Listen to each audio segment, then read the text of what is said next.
नमस्कार हमारे सभी फायर एंड सेफ्टी की दुनिया के दोस्तों, आप सभी को नमस्कार है दूसरी बार। और ये हमारा सेकंड पार्ट है माय सक्सेस स्टोरी में। पहला पार्ट आप सभी ने देखा है, जिन्होंने नहीं देखा है तो हम उसका लिंक भी साथ में दे देंगे नीचे, तो आप वो पहला पार्ट देख सकते हैं जिस लड़के ने पहले आपके सामने अपनी कहानी बताई थी। तो आज दूसरे जो हमारे पास बैठे हैं युवा, ये भी हमारे ही पुराने रहे स्टूडेंट हैं, तो हम चाहते हैं कि ये भी अपने बारे में अपनी जो इनकी कहानी है वो अपनी ही ज़ुबानी आपको बताएंगे। क्योंकि पहले भी जो पिछली हमारी वीडियो थी उसमें भी मैंने यही चीज़ बताई थी। हमारा मकसद खुद को प्रमोट करना या ऐसा कोई पब्लिसिटी स्टंट करना नहीं है। हमारा यही है कि जो बच्चे एक लेवल पे आके 10वीं के 12वीं के बाद जो आपके इंटर कॉलेज हैं क्लियर करने के बाद जो कंफ्यूज हो जाते हैं, उन्हें लगता है कि हम एक ऐसी जगह ऐसे चौराहे पे आके खड़े हो गए हैं कि चारों तरफ रास्ते जा रहे हैं, किस पे जाना चाहिए समझ नहीं आता है। और कहीं से कोई बता देता है कंप्यूटर का डिप्लोमा कर लो, कोई बोलता है बीटेक कर लो, कोई बोलता है पॉलिटेक्निकल कर लो, कोई बोलेगा भाई मेडिकल की पढ़ाई कर लो। कहीं ना कहीं जिसको जितनी नॉलेज होती है वो बता देता है। तो उस समय आप जो फैसला करें वो कई बार सही साबित हो सकता है, कई बार गलत साबित भी हो सकता है। तो हमेशा गलत साबित नहीं होता है। अगर आपके अंदर चाहत है कुछ करने की, आपको लगता है कि हाँ मैं ये क्षेत्र के अंदर, ये फील्ड के अंदर कामयाब हो सकता हूँ, और आपके अंदर हिम्मत है, घबराएंगे नहीं, लगे रहेंगे। और आपका मन अगर कई बार सक्सेस नहीं भी मिले तो भी दिल नहीं छोटा करना है, मन नहीं टूटना चाहिए, हिम्मत नहीं टूटनी चाहिए, तो कामयाब होना जाहिर सी बात है, फिर उसमें कोई रोक नहीं सकता है। तो अभी ऐसे ही एक और शख्स से मैं आपको मिलवाता हूँ, अपने बारे में यही बताएं। अपने बारे में ज़रा बताएं। सबसे पहले तो नमस्कार कीजिए।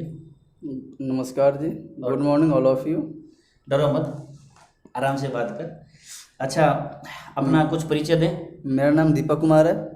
मैं बिहार का रहने वाला हूँ और मैं बिहार के पश्चिम चंपारण ज़िले से बिलोंग करता हूँ।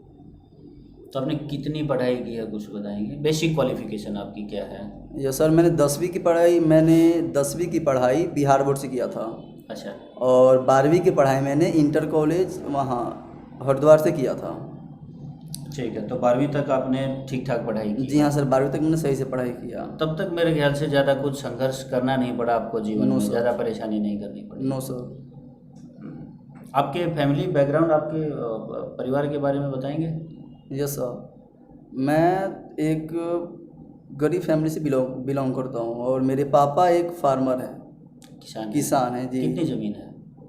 वही बस 2-3 बीघे होगी सर। 2-3 बीघे में क्या होता है उतने तुम्हारे यहाँ? अब रियल में जो है वही है। मैं काफ़ी मतलब मैं गरीब हूँ और मेरी माँ हाउस वाइफ है। नहीं बेटा, गरीब हैं ऐसा नहीं बोलना है, बस आपके परिवार के बारे में ही ये जानना ज़रूरी है। क्योंकि आपका बचपन जिन चीज़ों में बीता है, क्या होता है कि जिसका बड़ी अमीरी में या शानो शौकत से बचपन बीतता है ना, वो या तो भाई बिजनेस बना बनाया मिलता है तो संभाल लेते हैं अपना, उनका ठीक होता है। लेकिन अगर उन बच्चों को बनाया बनाया ना मिले बिजनेस, किसी कारणवश खुद के पैरों पे खड़ा होना पड़े ना, तो बहुत तकलीफ होती है, क्योंकि उनको हर चीज़ मांगने से पहले मिल जाती है। इसलिए आपके बैकग्राउंड के बारे में मैंने यहाँ चर्चा की है कि आप कामयाब हैं तो कहीं ना कहीं आपका जो पारिवारिक आपका बैकग्राउंड है, आपके पीछे का जो पास्ट है आपका, वो भी मैटर करता है। Yes sir. कि आपने किस तरीके से जीवन बिताया। तो आज के समय में आप अपनी कामयाबी को ज़रूर एक उपलब्धि मान के चलोगे। यस सर, बहुत बड़ी उपलब्धि है मेरे लिए। तो ये तो जाहिर है कि तुम्हारे पिताजी ने ही कैसे भी खेतों में काम कर करके और पाला है। कितने भाई बहन हो? सर मैं एक भाई और 3 बहनें हैं मेरी। 2 मुझसे बड़ी हैं और एक मुझसे छोटी है। सबको उन्होंने पाला भी है? बहनों की शादी भी कराई हो? नहीं, 2 बहनों की शादी हो चुकी है। एक छोटी वाली है, वो अभी ग्रेजुएशन में है। ग्रेजुएशन में पढ़ रहे हैं? हाँ, पढ़ाई कर रही है वो। तो आप फैमिली को सपोर्ट अभी करने लग गए हो फिलहाल? Yes sir. चलिए, बहुत लंबा इंटरव्यू नहीं करेंगे। अब मैं ये जानना चाहूँगा कि जब आपका इंटर कॉलेज हो गया तो जैसे रिजल्ट आया आप पास हो गए, यस सर। उसके बाद तुरंत आपके दिमाग में क्या चला, क्या करना है? सर उस समय मैं ऐसे प्लेटफॉर्म पे खड़ा हो गया कि मुझे समझ नहीं आ रही थी कि मैं करूँ तो क्या करूँ। कोई बीएससी बोल रहा था, कोई बीकॉम बोल रहा था, कोई कंप्यूटर का डिप्लोमा बोल रहा था, कोई एमबीबीएस, मेडिकल, एवरीथिंग। काफ़ी कन्फ्यूजन्स थी और उसमें ऐसे ऐसे प्रॉब्लम्स आ रही थी कि समझ नहीं रहा था कि मैं किस फील्ड को ज्वाइन करूँ। सब अपने हिसाब से जिसको जितना नॉलेज था जिस फील्ड का वो सजेशन दे रहे थे आप। हाँ, सब यही बता रहे थे कि तुम ये कर लो तो तुम वो कर लो, कोई बीटेक बता रहा, कोई आईआईटी बता रहा, कोई आईआईएम बता रहा। लेकिन इशू ये हो रही कि कन्फ्यूजन ये थी कि समझ नहीं आ रही थी कि मैं करूँ तो क्या करूँ, कौन सी फील्ड मेरे लिए बेस्ट है, कौन सी फील्ड बेस्ट नहीं है। क्योंकि उस समय मुझे इसके बारे में कोई नॉलेज नहीं थी, कोई पता नहीं था। उस समय मैं क्या था कि टीचिंग करता था, 10वीं तक के बच्चों को पढ़ाता था। हम्म, और वहाँ हमारे एक दोस्त थे, उन्होंने ही आपके बारे में बताया था और उन्होंने बोला कि नहीं, ये पास होने के बाद और जब ये हमारे बारे में पता चला, उस बीच में कितना समय आपने बिताया है खाली? 4 साल 4 साल, मतलब ग्रेजुएट आपकी ये 12वीं करने के बाद 12वीं करने के बाद से लेके, और जब आप हमारे से बात कर रहे थे उसके बीच में 4 साल आपने सिर्फ इसी कन्फ्यूजन में निकाल दिए कि क्या करना है। क्या करूँ, समझ नहीं आ रही थी कि आखिर सच में वो करूँ तो 4 साल क्या का करूँ। महत्व जानते हैं आप? जी सर। वो 4 साल और अब आपके शायद 4 साल, 3 साल, सॉरी, 3 साल, हैं, शायद 3 साल भी पूरे नहीं हुए हैं, 2 साल 3 महीने। है ना? तो वो 4 साल और ये, इसमें कंपैरिजन में आपको क्या लग रहा है कि ज़्यादा समय बर्बाद कर दिया सर, खाली बैठ के बहुत ज़्यादा आपने? समय बर्बाद हो गया। अगर मुझे पहले पता होता इसके बारे में तो मैं बर्बाद नहीं करता, क्योंकि उस समय इसके बारे में कोई बताने वाला था भी नहीं। और जिसके बारे में बताया वो आपको जम नहीं रहा था। जो मुझे बताया मुझे जम नहीं रहा था, समझ नहीं रहा था कि आखिर जिस चीज़ के बारे में पता ना हो तो सर उसे हम कैसे कर सकते हैं। अगर कोई बोले कि कोई बोल रहा है आईआईटी कर लो, कोई आईआईएम कर लो, कोई बीटेक कर लो, एमटेक कर लो, बीएससी कर लो, आखिर हम करें तो क्या करें। अब समझ ये नहीं आती है कि वहाँ पे हम किस फील्ड को ज्वाइन करें। मतलब आपके लिए ऐसा था कि हम उस नदी में कैसे कूदें जिसकी गहराई का ही नहीं पता है। गहराई का ही पता नहीं हो। जी सर। तो इसलिए आप कूदने से डर रहे थे। जी सर। तो 4 साल तक आपने क्या किया? उस समय क्या था कि मैं उसके बाद ये टीचिंग मैंने शुरू कर दिया, बच्चों को ट्यूशन, पढ़ाने लगा। ट्यूशन, स्कूल और ट्यूशन दोनों पढ़ाने लगा मैं। अच्छा अच्छा। और उसमें क्या किया कि धीरे धीरे मैंने 10वीं तक के बच्चों को पढ़ाना शुरू किया। उसके बाद मेरी एक मुलाकात मेरे दोस्त से हुई जो सेफ्टी की डिप्लोमा आपके पास से कर रखे हैं, सक्सेसफुल भी हैं वो। ठीक है। आज वो काफ़ी डेवलप कर रहे हैं, काफ़ी वो प्रोग्रेस कर रहे हैं, आप ही के पास से करके गए हैं वो।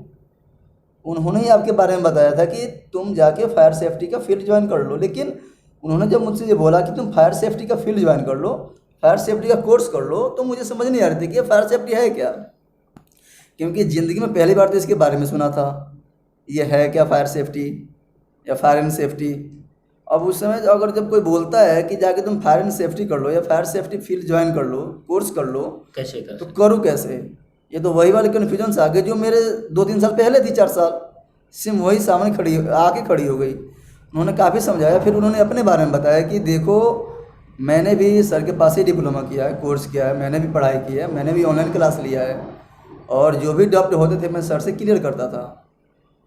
क्लियर करने के बाद मैंने वहाँ से डिप्लोमा होने के बाद तुरंत मेरी वो प्लेसमेंट होगी। वो शायद ये विकास दुबई में जो शायद सऊदी में काम करते हैं, हाँ वो जी बात करें ना? जी हाँ, विकास ठाकुर, वो हमारे गांव के रहने वाले हैं। समझ गया समझ गया। उन्होंने ही मुझे बताया था कि आप ये कर लो, अच्छे आदमी है वो। तो मैं पहली बार कंफ्यूज हो गया कि नहीं मैं नहीं करूँगा। फिर उन्होंने दोबारा बोला, मुझे जम नहीं रहा था ये फील्ड, क्योंकि मुझे इसके बारे में पता नहीं था। अब जिस चीज़ के बारे में पता ना हो डर तो तो वो सही है। डरना ज़रूरी था उसमें। फिर उन्होंने अपनी सिचुएशन बताई, अपनी हिस्ट्री बताई कि मैंने भी ऐसा ही किया था, और आज वो बढ़िया पैसे कमा रहे हैं, सक्सेस भी हैं वो। उसका सैलरी भी काफ़ी है। उनका सैलरी भी लगभग 30-35 हज़ार से प्लस है वो, प्लस सारी फैसिलिटी।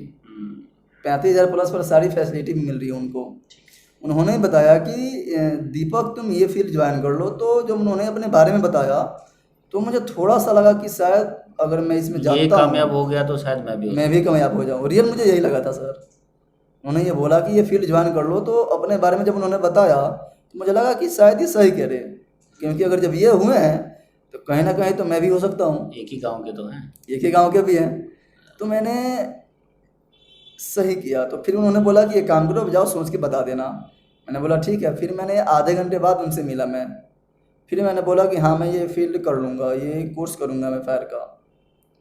फायर सेफ्टी का कोर्स करने के लिए मैं तैयार हो गया था, लेकिन उस समय मेरे पास पैसे भी नहीं थे। फिर पैसे की प्रॉब्लम आ गई। फिर वहाँ से सबसे बड़ी प्रॉब्लम्स आ गई पैसे की। हम्म, तो मैंने जैसे तैसे करके कुछ पैसे एडमिशन के लिए इकट्ठा किए और वो हमारे पास भेजा। और वो आपके पास भेजे। और फिर उसके बाद आपसे बात किया। बात करने के बाद थोड़ा सा तसल्ली ये हुआ, जब आपने बताया कि हाँ उसका भी हुआ है, वो भी मेरे पास से ही गया है, तो मुझे थोड़ा सा ये लगा कि जब वो बंदा सक्सेसफुल हो गया है तो शायद मैं भी हो सकता हूँ सर। यही सबसे बड़ी मुझे अच्छी बात लगी, क्योंकि अगर अगला बंदा सक्सेसफुल नहीं होता ना तो फिर मैं नहीं करता। सबसे बड़ी चीज़ यही थी। आपको एक साक्ष्य प्रमाण जो है वो प्रमाण मिल गया मुझे। था कि हाँ हो जाएगा, ये कर लिए तो मैं भी हो सकता हूँ, मैं भी क्लियर हो जाऊँगा। और आपकी बात वो सही निकली। और मेरी बात वो सही निकली। फिर मैं उसके बाद ऑनलाइन क्लास लेना शुरू कर दिया। हाँ, मैं ये आप सभी को बता दूं कि ये डायरेक्ट मेरे पास यहाँ सोनीपत कैंपस में आके रह के पढ़ने की बजाय इन्होंने डिसाइड किया कि 1 साल की जो फीस है हमारी वो तो दे नहीं पाएंगे, अगर यहाँ आ गए तो फिर पिताजी पे बोझ पड़ जाएगा। जी सर। तो इन्होंने कहा कि मैं जो ट्यूशन वगैरह दे रहा हूँ बच्चों को, मैं फ़िलहाल वही कंटिन्यू करता हूँ, और जब तक फ़ीस पूरी नहीं होती है मैं आपकी फ़ीस यहाँ से भेजता रहूँगा, क्लासें ऑनलाइन लेते रहेंगे, जैसे प्रैक्टिकल का टाइम आएगा हम आएंगे। Yes sir. तो ऑलमोस्ट फीस लगभग आधी करीब इनकी पूरी हो गई थी। तो जो प्रैक्टिकल ट्रेनिंग आई तो बुलावा गया, और मेरे ख्याल से आप तुरंत ट्रेन पकड़ के सही टाइम पे पहुंचे थे। जी सर। जब और सीधे आपका- ग्राउंड पे पहुंचे थे जहाँ ट्रेनिंग चल रही थी। जी सर, जब सर का कॉल गया था तो मैं उसी शाम को कॉल गया था, और नेक्स्ट डे सुबह मैं ट्रेन पकड़ के सीधे वहीं पहुंच गया पानीपत में। तो आपकी प्रैक्टिकल ट्रेनिंग कैसी थी? प्रैक्टिकल ट्रेनिंग सर बहुत बढ़िया रही। काफ़ी फिजिकल भी थी, काफ़ी स्ट्रगल करना पड़ा था उस समय। क्योंकि नई चीज़ें थी, नई चीज़ें थी और और काफ़ी तुम्हें मेहनत आदत भी नहीं पड़ रहा थी था। पसीना निकालने की, पसीना निकालने की पेट आदत भी थी तुम्हारा नहीं, बाहर था। और मेरा फिजिकल भी सही नहीं था सर। हाँ। और काफ़ी मैं थोड़ा हेल्थी भी था उस समय। आज तो मैं अरे पूरा बहुत भी- गोल मटोल थे, अभी तो फिट हो गए भाई। आज तो वैसे पूरा ड्रिल fit करते हूँ हो, मैं। अभी ड्रिल करते हो ना, हाँ पूरी ड्रिल करते हैं, पर डे वहाँ पे ड्रिल करवाई जाती है। इसीलिए फिट हो गए हो। आज पूरी फिट हूँ मैं। तो वहाँ पे आया मैं उसके लिए, जब ट्रेनिंग के लिए, तो पहला दिन तो मेरा अच्छा से निकल गया, पहली बार था। लेकिन जब दूसरे दिन की बात आ गई पैर दुख रहे हैं। तो पैर दुखने लगे, शरीर दुखने लगा, मेरी हिम्मत नहीं हुई कि मैं जाऊँ। लेकिन फिर मैंने कोशिश किया, इतनी दूर आए हैं और तो करना तो पड़ेगा ये। करना पड़ेगा। मैंने एक मन में यही बात कर ली कि जब सब कुछ हो गया और यहाँ आया हूँ तो इसे फिनिश करके ही जाऊँगा, चाहे जैसे भी हो। और क्योंकि मैंने ऑनलाइन क्लास आपका सारा लिया था, आप जो भी बता रहे थे, ऑनलाइन क्लास के साथ साथ जो आप यूट्यूब पे वीडियो के साथ साथ सीख रहा था, उसके साथ जो हमारे जूम ऐप या गूगल मीट जिस पे भी हमारी ऑनलाइन क्लासें होती थी वो भी मैं लेता रहा। और उसके बाद जब मैं लेता रहा तो मुझे काफ़ी अच्छा लगा इसके बारे में कि हाँ ये फील्ड अच्छी है और इसमें काफ़ी बढ़िया स्कोप भी है, आगे जा सकते हो। आगे जा सकता हूँ। क्योंकि मैंने एक प्रमाण देखा था, जो हमारे विकास ठाकुर है उन्होंने अपनी रियलिटी बताई थी कि हाँ मैं यहाँ पे आ चुका हूँ। तो मुझे भी यही लगा कि शायद अगर वो आ गए हैं तो दीपक भी चला जाएगा। तो आपका भी इससे पहले जो आए थे इंटरव्यू के लिए दोस्त हैं, उस टाइम तो दोस्त बन गए थे वो भी दोस्त ही आपके, बन गए क्योंकि थे, वो भी जी सर। बिहार से ही थे। हाँ मैं भी बिहार से ही हूँ। तो आप 3 लड़के थे शायद उस टाइम जी बिहार सर। से, जो लॉकडाउन के टाइम पे फिर वापस नहीं जा पाए थे। नहीं जा पाए क्योंकि उस समय क्या हुआ कि अभी हमारी पूरी ट्रेनिंग खत्म नहीं हुई थी। 10-12 दिन हुए थे बस। अभी जस्ट ही 10-12 दिन हुए थे जब तक लॉकडाउन लग गया। और लॉकडाउन लगने के बाद एक ऐसी सिचुएशन आ गई कि हम समझ नहीं आ रहा था क्या समझ नहीं आ रहा कि जाऊँ तो कैसे जाऊँ, क्योंकि उस समय पैसे की प्रॉब्लम थी और साधन भी कहाँ और मिल रहा था साधन भाई, भी नहीं सब मिल कुछ रहा तो था। बंद हो गया था एकदम से। जो ट्रेन की टिकटें थी, कुछ ना ट्रेन मिल रहा था ना बस मिल रही थी। तो मैं फंस गया बीच में, धारे में कि मैं करूँ तो क्या करूँ। फिर मैंने सर से बात किया और आपसे बात करने के बाद आपने यही बोला कि ठीक है बेटा आ जाओ। तो हम आपके पास आ गए, तीनों आ गए। लगभग 3 महीना आप रहे हैं और शायद, वहाँ 3 से आने 4 के बाद महीना। 3-4 महीना रहे। जी सर, 3-4 माह रहने के बाद आपने वहाँ तक रहना भी, पर डे आप मिलने भी आते थे। ऐसा कोई दिन नहीं था कि जिसे आप मिलने ना आते हो। पर डे शाम को मिलने भी आते थे और पढ़ाई भी करते थे। पढ़ाई भी और करते थे। उस जो टाइम भी में हमारी पढ़ाई अच्छी हुई तुम्हारी। और वो जो लॉकडाउन का समय था वो मेरे लिए बहुत ही एक गोल्डन समय बन गया मेरे लिए वो, क्योंकि वो जो 3 महीने थे उसमें मैंने इतने अच्छे से तैयारी कर ली और जो भी मुझे डाउट होती थी वो मैंने आपसे क्लियर कर ली सर। और वो आपसे क्लियर करने के बाद मुझे ये लगा कि हाँ अब मैं ये इंटरव्यू क्वालिफाई कर सकता हूँ। मेरे अंदर एक विश्वास आ गया कि हाँ मैं ये कर सकता हूँ। और उस 3 महीनों में जो भी था, जैसे राशन पानी एवरीथिंग जो भी थी, सब सर ने ही सपोर्ट किया था। देखो वो मेरी जिम्मेदारी थी, आप सभी बच्चे थे हमारे, और ऐसे टाइम में तो हर किसी के काम आना होता है, तो दूसरे भी मेरे स्टूडेंट थे। तो हमारा एक कमिटमेंट था सभी से कि अगर दिल लगा के सीखोगे, पढ़ाई करोगे, तो नौकरी का लेटर लेके घर जाओगे। Yes sir. वो सच हुआ। वो सच हुआ जाके आ गए, क्योंकि जब हमारा एग्ज़ाम हुआ और वो हमारी मार्कशीट आ गई, तो यहाँ से पहली बार पहले हमने इंटरव्यू ही करवाया आपका, पहले आपने इंटरव्यू करवाया, उसके बाद घर गए। उसके बाद घर गया। घर तुरंत नहीं गया, पहले नौकरी, जॉब किया, हाँ। फिर बाद में घर गया। कितने महीने के बाद गए थे? 6 मंथ, 6 महीने नौकरी की 6 आपने महीने में कर ली। नौकरी किया, क्योंकि फर्स्ट बार था। पहली बार मैं बाहर आया था, और पहली बार उसमें क्या हुआ कि मैं वहाँ गया इंटरव्यू देने। और जब आपने भेजा इंटरव्यू के लिए वहाँ पे सैमसंग में, Samsung Noida, Samsung India electronics limited, बिल्कुल ध्यान है मुझे। वहाँ गया तो वहाँ जो हमारा इंटरव्यू हुआ था तो काफ़ी टफ हुआ था, लेकिन निकाल लिया। लेकिन निकाल लिया, क्योंकि उसमें मुझे ये नहीं लग रहा था कि इसमें कोई हार्ड क्वेश्चन है। वो तो हमने सब सिखा रखा है पहले। जी सर, यही हुआ कि सर ने पूरा पढ़ा रखा है और सारी डाउट्स मेरी क्लियर हैं, तो कोई दिक्कत होगी नहीं। और यहाँ से जाके जो भी इंटरव्यू हुआ तो उसमें मुझे कुछ, हालांकि क्वेश्चन सारे टफ थे, लेकिन हमारे लिए वो आसान थे। देखिए, ये बीच में रोक के मैं ये भी बताना चाहूँगा कि कई बार ऐसा नहीं है कि सिर्फ किसी भी कॉलेज, हमारे पास से पढ़ा हुआ बच्चा भी हो, कोई भी हो बेटा, यस सर। जब पहली बार इंटरव्यू में जाते हैं तो एक डर होता है। तुम्हारे अंदर भी था यार, पता नहीं क्या पूछेंगे, डर क्या था। कुछ मैं तो होगा। यही पहली बार गया था तो समझ नहीं आ रही थी कि ये उनके सामने मैं पेश कैसे हूँ, क्योंकि आज तक मैं गया नहीं था कहीं भी इंटरव्यू देने। और इंटरव्यू होती क्या चीज़ है कि वो पहली बार ही सुना था मैंने, मुझे पता भी नहीं था, कभी फेस ही नहीं किया तो पता फेस ही कैसे नहीं किया। चलेगा? जी सर, इंटरव्यू किस चिड़िया की नाम है पता नहीं था हमें। फिर वहाँ गए इंटरव्यू के लिए, तीनों गए वहाँ से, और वहाँ काफ़ी टफ क्वेश्चंस था जो सर ने क्वेश्चंस किए थे। एक आधा मिस्टेक हुई होगी, बाकी सारा हमने बता दिया। ऐसे 100% तो बड़ा मुश्किल होता है ना पहली बार में, बट ये अच्छी बात है। और बहुत सारे अभी वो बच्चे भी सुन लो भाई जो अभी तक इंटरव्यू फेस नहीं किया जिन्होंने, या 1-2 इंटरव्यू उनका क्लियर नहीं हुआ, फेल हो गए। देखो, डरने की ऐसी कोई बात नहीं होती है मेरे ख्याल से। इंटरव्यू में बंदा खा तो नहीं जाता है, डर अपनी जगह है। डर अपनी जगह है, लेकिन वो लोग लेकिन काफ़ी स्मूथली पेश आते हैं, काफ़ी प्यार से। क्योंकि पहली बार है, जाते ही तो डराएंगे थोड़े ना वो। जी। बट डर अपने अंदर ही इतना होता है कि सामने वाले को डराने की जरूरत नहीं होती। डराने, हाँ सर, डर बहुत ज़्यादा हो जाता है, क्योंकि अब बंदा पहली बार तो इंटरव्यू दिया नहीं होता है, और जब पहली बार जाए तो काफ़ी कन्फ्यूजन्स होते हैं कि आदमी जाए वो किस पोजीशन में जाए, क्योंकि वो वेल रहना और उनके सामने पूरा फिट होना, उनके सामने जाना, इंटरव्यू देना, वो सब बंदे को skills पता हैं, नहीं है। वो स्किल्स जरूरी होती हैं सारी। वो पता नहीं था किसी को भी एक्चुअल में। जो बंदा अगर जिस भी फील्ड में पहले बार इंटरव्यू देने जाता है उसके साथ भी यही होता होगा। हाँ, वो कोई भी हो, भले ही मार्केटिंग में जाता है या Everything- इंजीनियरिंग में जाता है या किसी में भी जाए, वो जी सर। अकाउंटिंग में भी जाए, इंटरव्यू मतलब इंटरव्यू होता है। इंटरव्यू भी होता है। फिर उसके बाद हमारा इंटरव्यू क्वालिफाई हो गया था। क्लियर होने के बाद हम लोग नेक्स्ट डे ही ज्वाइन कर लिए थे, वहाँ रहने को भी मिल गया था। और वहाँ हमारा रहने फूड प्लस एकोमोडेशन, और सैलरी भी हमारी 15,000 थी उस समय।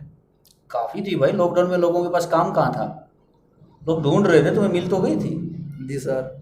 और वहाँ रहने के बाद जब ड्यूटी ज्वाइन किया तो काफ़ी वहाँ पे स्ट्रगल करना पड़ा हमें, क्योंकि इतना वो लोग मेहनत करवाते थे, इतना आदत थी नहीं उतनी आदत मेहनत थी की। नहीं। टॉर्चर भी, काफ़ी टॉर्चर का सामना करना पड़ा था। टॉर्चर शायद इसलिए भी करते हैं ना कि अगर ये टूटना होगा तो 1 महीने 2 महीने में टूट जाएगा, उसके जी बाद सर। भाग जाएगा अपना। लेकिन मेरा एक प्लान ये था कि कुछ भी हो मैं यहाँ से जाऊँगा ही नहीं जब तक मैं पूरा क्वालिफाई नहीं हो जाता हूँ। कुछ भी हो, मैं 6 महीने के लिए मैंने प्लान बना लिया था कि किसी भी कीमत पे मैं घर नहीं जाऊँगा। वो 6 महीने में बहुत कुछ सीखा और आपने। 6 महीने में मैंने बहुत कुछ सीखा। उसके बाद साल भर काम करने के बाद मैं वहाँ से सुजुकी ज्वाइनिंग कर लिया, सुजुकी मोटरसाइकिल गुड़गांव, और अभी मैं वहीं जॉब कर रहा हूँ। तो अब तो इंटरव्यू देने में डर लगता नहीं होगा, अब कोई इशू नहीं है सर। क्योंकि कितना पूछेंगे, सब तो जानते ही हो। हाँ, और दूसरी बात ये कि मुझे खुशी इस बात से है कि जो आपने पढ़ाया वो सारी चीज़ वही पूछते हैं और उसी से रिलेटेड ही पूछते हैं। काम भी आगे वही आती है अब चीज़। काम भी वही आती है, जो आपने पढ़ाया है, जो आपने बताया है, सब वही आती है, तो हमें डर भी नहीं लगता। और जो भी डाउट होता है तो आपसे कॉल करके कॉल पूछ पे भी लेते पूछते हैं। रहते हो बीच बीच में? जी सर, कि अगर जो भी डाउट होती है पूछ लेता हूँ आपसे, उससे नहीं होती है तो यूट्यूब क्लास देख लेता हूँ। अच्छा, देखिए लंबा हो जाएगा इंटरव्यू। अब जाते जाते लास्ट में आपके सभी जो नए इस फील्ड में आ रहे हैं, तो आपके सभी छोटे भाई ही हैं, जी सर। तो क्या उनको मैसेज देना चाहेंगे? आपकी तरफ से कोई, भाई बहुत बच्चे हैं जैसे कुछ तो कंफ्यूज हैं कि यार ये फील्ड कैसी है। दूसरी बात, आने के बावजूद भी उनको अपने ऊपर ट्रस्ट नहीं होता है, उतना उनको कॉन्फिडेंस ही नहीं आता है कि हम कामयाब हो जाएंगे, फिर इंटरव्यू से डर जाते हैं। फिर अगर इंटरव्यू हो भी गया, कहीं एक जगह नौकरी लग भी गई, बहुत दिन तक उनकी सैलरी नहीं बढ़ी, तब भी वो डर जाते हैं। तो ये सारे डर जो हैं, आप किसी भी एक नए लड़के के लिए या फिलहाल जो अभी नौकरी की तैयारी कर रहे हैं उन सभी के लिए कोई एक बढ़िया आपकी तरफ से है मैसेज मैं सभी तो भाइयों सर के लिए? मैं तो ये बोलूँगा कि जो फायर एंड सेफ्टी की फील्ड है, इसका स्कोप बढ़िया है, इसका फ्यूचर भी पूरा बढ़िया है। लोग तो कहते हैं स्कोप ही नहीं है इसमें, नो डिप्लोमा सर। लेके घर बैठे हैं सब। अब सर अगर जो पढ़ाई नहीं करेगा, जो तैयारी नहीं करेगा, उसके लिए हम क्या बोल सकते हैं। बहुत फेसबुक पे आप कहीं देखेंगे तो उसमें दुनिया भर के ऐसे मिलते हैं कमेंट, अरे यस बहुत सर। घटिया फील्ड है, बहुत बेकार है, कहाँ आ गए हो, ये नो किसी को नहीं सर, मिलता। लेकिन जब मैं यहाँ आया और मैंने ये तैयारी किया तो बीच में जब मुझे भी लगा था कि मैं चला जाऊँ, मुझे ये गलत समझ हो नहीं आ गया रहा था ये मेरे साथ गलत हो रहा, क्योंकि मेरा दिल भी नहीं मान रहा था। फिर मैंने कोशिश किया कि जाने से कोई फ़ायदा है नहीं, अब एक साल पूरा बिता ही देता हूँ, और उसके बाद मैंने पूरी तैयारी की अच्छे तरीके से। तो मुझे ये लगता है कि जहाँ तक मेरा अनुमान है कि ये फील्ड बढ़िया है, और जो भी हमारे भाई हैं सबसे मैं एक ही रिक्वेस्ट करूँगा कि एक बार इस फील्ड में ज्वाइनिंग हो, और उसमें यह है कि आप धीरे धीरे धीरे धीरे आपकी स्कोप बढ़ती चली जाएगी, और आपकी जो लेवल होती है लेवल भी बढ़ती चली जाती कैरियर है, भी ग्रो करेगा फिर उसमें। कैरियर भी पूरी ग्रो करेगा। क्योंकि पहले बार आप फायर में जाओगे, फायर के बाद शिफ्ट इंचार्ज होती है, फायर सुपरवाइजर होता है, फायर ऑफिसर होता है, फायर मैनेजर तक जाते हैं, इसमें एचओडी तक जाते हैं। अगर हम वहाँ तक पहुँचते हैं तो वहाँ तक लगभग पे स्केल 8-10 लाख हो जाती है मंथली की। और उसके लिए लेकिन स्ट्रगल, संघर्ष तो करना पड़ेगा। Yes sir. बैठे बैठे तो एक दिन में नहीं मिलेगा। नहीं सर, उसके लिए वो नहीं होगा, लेकिन उसके लिए काफ़ी 8-10-12 साल 15 साल का समय लग सकता है वहाँ तक पहुँचने के लिए। तो भी आपके गांव में, घर में, दोस्तों में जब आप उनको बताया यार वहाँ नौकरी कर रहा है, अच्छी जगह काम कर रहा है, जब छुट्टी जाते हो तो सब खुश होते हैं? हाँ, सारे खुश होते हैं सर।